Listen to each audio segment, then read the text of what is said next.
Hey everyone, welcome to 30 Days to Fluent English. I'm Peter, and I'll be your English coach for the next 30 days. And I'm Kathy. Have you ever felt like you know English, but when it's time to speak, your brain just freezes? You understand words, you know the grammar, but when you try to say something, you hesitate or struggle to find the right words? That's because many learners are thinking too much before speaking. They try to make the sentence perfect in their mind. They worry about grammar, and they often translate word by word before speaking. And that's exactly what we need to fix. In this 30-day challenge, we're going to train your brain to think in English, so speaking becomes automatic and natural. And today, we're starting with the most important step. Stop translating in your head. If you've ever found yourself struggling to express yourself because you're translating word by word, this episode is for you. All right, so let's dive into today's lesson.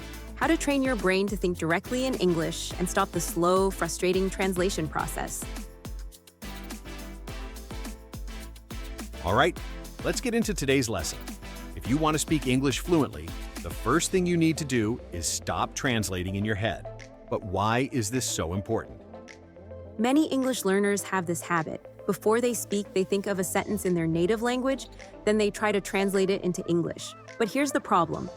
English doesn't always translate word for word. Exactly. English has its own sentence structures, expressions, and way of organizing thoughts. When you translate, you often end up with unnatural or incorrect sentences, and this slows you down because your brain is doing extra work. So instead of thinking in another language first, we need to train our brain to think directly in English.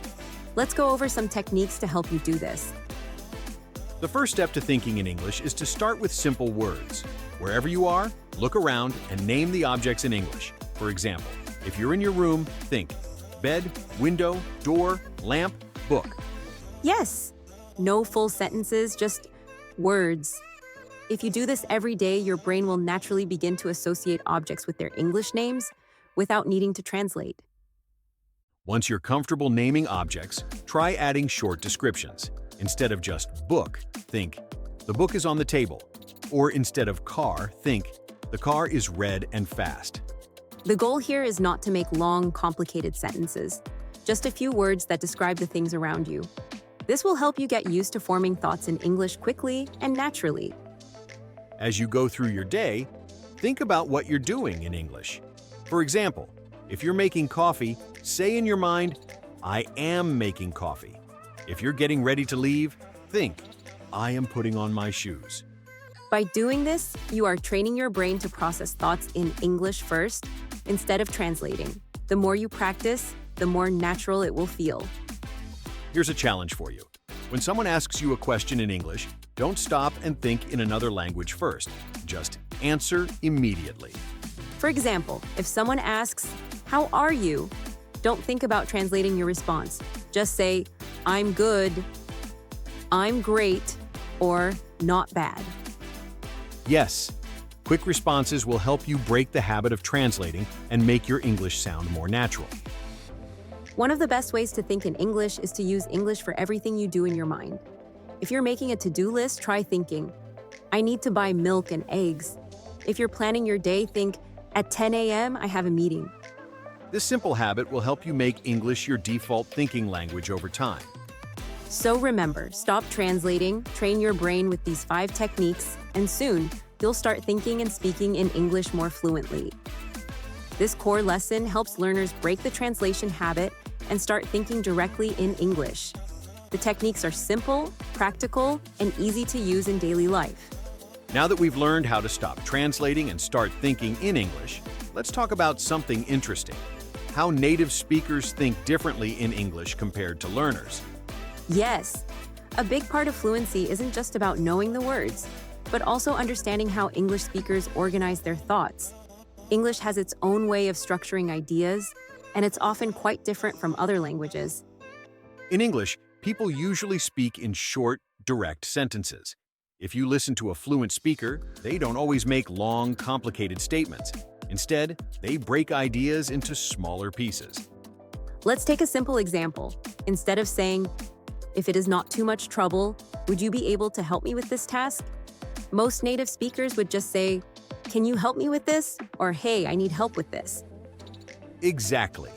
Native speakers cut out unnecessary words to keep things simple and to the point. So when you think in English, try to keep it short and natural. In English, people don't always respond with full sentences. Many times, they just give a quick, natural reply. For example, if someone asks, "How was your day?" You don't have to say, "My day was good because I went to work and finished my project." A native speaker might just say, "Pretty good," or "Busy but good," or even "Not bad." This is why it's important to train yourself to respond quickly without overthinking. The more you practice short, natural responses, the more fluent you'll sound.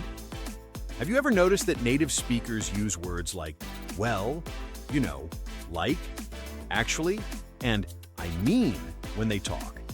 These are called filler words, and they help make your English sound more natural. For example, instead of saying, "I don't know," a native speaker might say, "I'm not sure," or, "Well, I don't really know." These words give you time to think and make your speech sound less robotic. But be careful, not too many. So, to sound more fluent, remember these key points. Think in short, clear sentences. Respond quickly with natural phrases. Use filler words to make your speech sound smoother. And don't worry about making mistakes. The more you practice, the more natural it will feel. All right, now let's move on to today's challenge to help you start thinking in English. This section expands the cultural and natural speaking habits of native English speakers, helping learners understand how fluency is not just about vocabulary, but also about thinking in an English-friendly way. Does this match what you're looking for? Let me know if you'd like to add or change anything. All right, now it's time for your Day 1 challenge. Today, we want you to start training your brain to think in English with a simple exercise. For the next 1 hour, try to name everything around you in English. Look at objects and say their names in English in your mind. If you see a chair, think chair. If you see a book, think book. No translating, just direct thinking in English. And if you want to go one step further, try to describe what's happening. For example, if you're drinking coffee, think, "I'm drinking coffee." If you're walking, think, "I'm walking to the store." Just keep it simple. And we want to hear from you.